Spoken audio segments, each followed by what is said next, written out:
At what point do you meet Poe Rilla? All right. I met Poe when I first came home. What's your first immediate thought like when you met him? Poe at that time, they had a rap group at the time. It was Banger, Poe, Zay, CeeLo, Baby Jack. They had 326. There was a group at the time when I came home. And they had their little rap things going on at the time. And none of them was part of the nation. But what was your impression of Poe? Poe was cool as fuck. When I first met Poe, he's just a quiet dude. At the time, he used to be quiet, and he used to be always. He had a little Civic. He used to have a Civic. He used to have his little beers, his 22s, and cigarettes, the Newport 100s.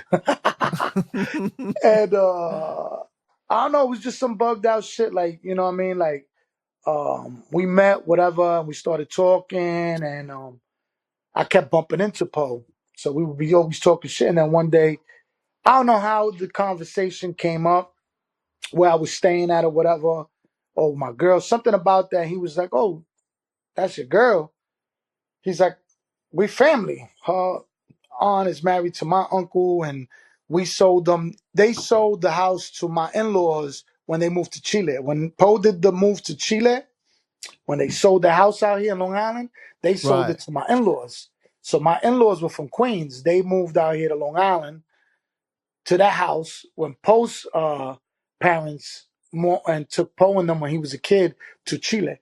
So it's like bugged out, you know what I'm saying? Like, so we kind of technically related through marriage, you know, through my ex-wife. But me and Poe just became brothers, bro. He once he came to the nation, is when we really started clicking, and then we started doing the music thing together. And So he was your introduction to the music industry. yeah, he was basically, I started dealing with him. Like, I had met other people with the music thing. Like I said, I was never interested in dealing with the music as far as like for me, like dealing with it. No. I had at one point, I got together with a brother, and he had a connection with the owner of Amasura, and we were promoting the club. So we would rent out the club, and we would bring 326 over there to perform, and we bring different acts to perform and different things. And that's how we started getting into the music thing. And then what year are we talking about?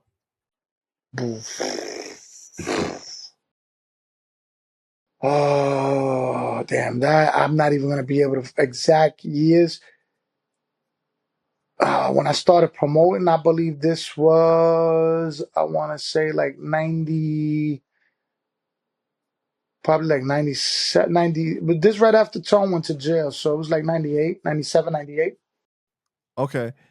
And then you ended up becoming Poe's manager, right? Yeah, that came later on though. I mean, in the beginning, I became partners with him as far as there was certain things going on, and they brought me involved into what the music thing was. With he had one of his boys that was working with a Latin artist, and Poe and them didn't really have no idea how to maneuver the Latin artist because it was very fresh at the time. And I had a few connections with a few artists because I'll be running around doing security and doing different things for different artists at the time. You know, we were behind the stages, doing security and stuff. So I came aboard to deal with that project with the Latin artist that they And had who at the was time. the Latin artist? It was a kid by the name Chiquitin. Chiquiting. So this is like the beginning of 326 Latino, or That's basically the beginning of how it started. Yeah.